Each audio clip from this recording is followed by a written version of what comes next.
I cover issues surrounding maternal health, specifically looking at Black birth workers and women experiencing pregnancy in the rural South. The numbers are pretty staggering when it comes to Black maternal health, and they're pretty shocking, with women dying 3 to 5 times more often than white women during childbirth. And infant mortality rates for Black children are also much higher. I really wasn't seeing stories that were highlighting the women that were doing the work in their communities to help undo these statistics. And I know that there are women working for other women, and there always have been. And so I was really curious looking into Black midwifery and Black birth workers, specifically in the South, because we know that this area of the country is even more challenged when it comes to healthcare, specifically rural healthcare.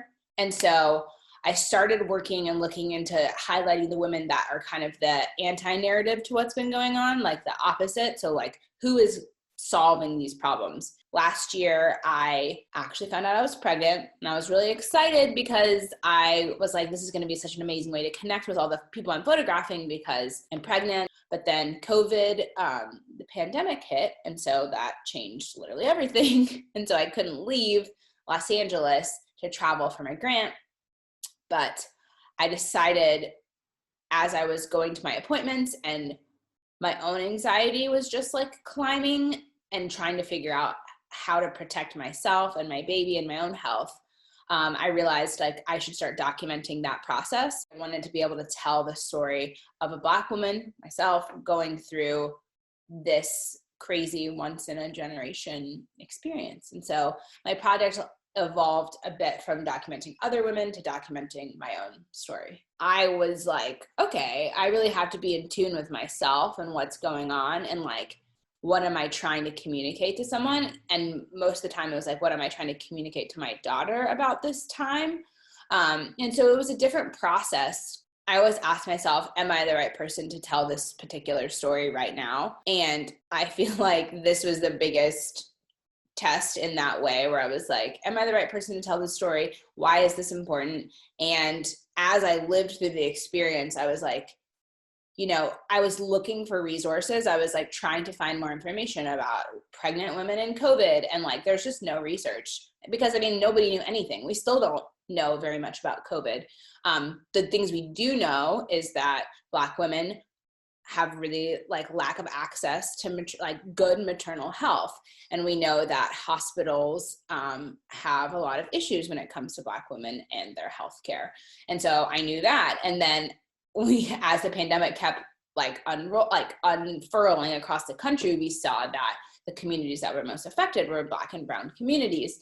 And so for me, it was like the pandemic just showed the cracks, like all the intersecting factors that brought my project, like why I wanted to work on the project in the first place. And then to be part of the story myself, I was like, okay, if I don't talk about my experience, because also it was unfolding. It wasn't like I knew the end of my experience. And so I just felt like, okay, I want to be able to show this exact process. And part of my anxiety was like, you know, all of my appointments went virtual. And so they were all phone calls with the doctor. And so I already knew that Black women are predisposed to having preeclampsia, which is a big deal because it's high blood pressure. And so I was monitoring my own blood pressure at home, and my partner wasn't able to come into the doctor's appointments with me. And so you can't have doulas, you can't have anyone. And a big part of maternal health is having someone there to help advocate for you, because you're going through this crazy experience. And then for me, I would get overwhelmed and forget to ask certain questions, and I'm pretty like well-versed in the things I need to know. I feel like I'm educated in my body. I know the things that I should have been prioritizing, but because of the pandemic, because of all these stressors, I would forget different things. And so to not have someone else in the room advocating for me was also tricky. And so I had to like quickly advocate for myself and figure out how to bring my partner in to advocate for me when I felt overwhelmed. that was like, gave me so much perspective of what it could feel like if you lived in a rural part of the country or somewhere where you're only doing virtual visits because you don't have access to healthcare in the way that you need. And so I think I just really understood deeply what a lot of women go through. And then the pandemic just compounds that. So I'm centering the voices of birth workers and women that are experiencing pregnancy as my like starting point, and then building out and looking at the disparities, because I think sometimes a headline can lead and then the people are secondary. And so I'm trying to recenter these stories to be people focused and then backed up and supported by data. Because I think sometimes these stories don't get the attention they deserve because they get a headline, they're shocking, everyone moves on. And so for me, it's like, how do I unpack that and do that a little bit differently so that we can have some nuance to the way that we view these stories? And hopefully that nuance contributes to this like bigger movement of recentering and taking away stereotypes of minority communities.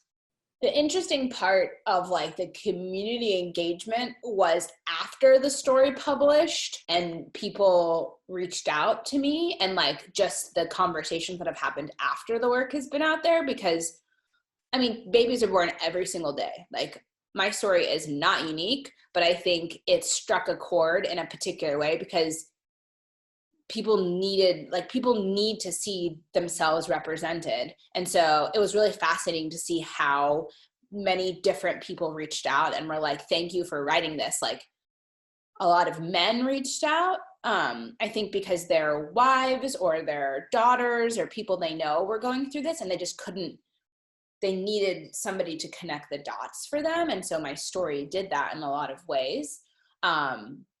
Which I thought was really fascinating. I could never have predicted that.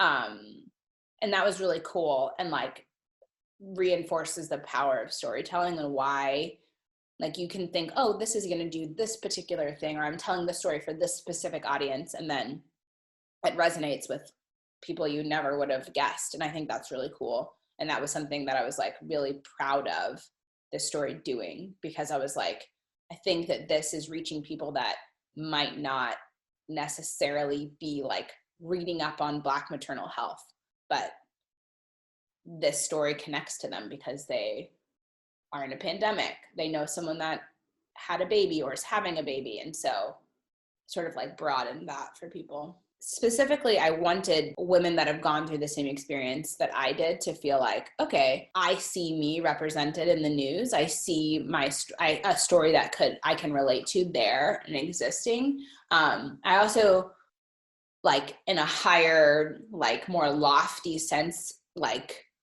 I hope that the work is part of the archive of what happened during the pandemic. And I think so much about the future and about people in the next pandemic.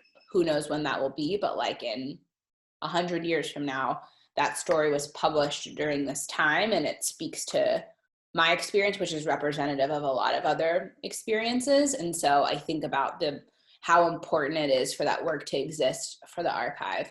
And so a lot of the time when I'm creating work not necessarily for a reaction right now, but understanding contextually, this will mean something different every year later. I've been written by women for women. And so for me, it was like, how do I contribute to this really important moment in our lives? Because that archive matters and that changes the future for my daughter and for other people. And looking at like, there's not a lot of personal work that I've seen from Black and brown photographers that gets archived on like different levels. Like you have really famous Black photographers that have work, like Gordon Parks and different people that everyone knows their name. But I'm also interested in like small stories. Like all of our stories deserve a place in history.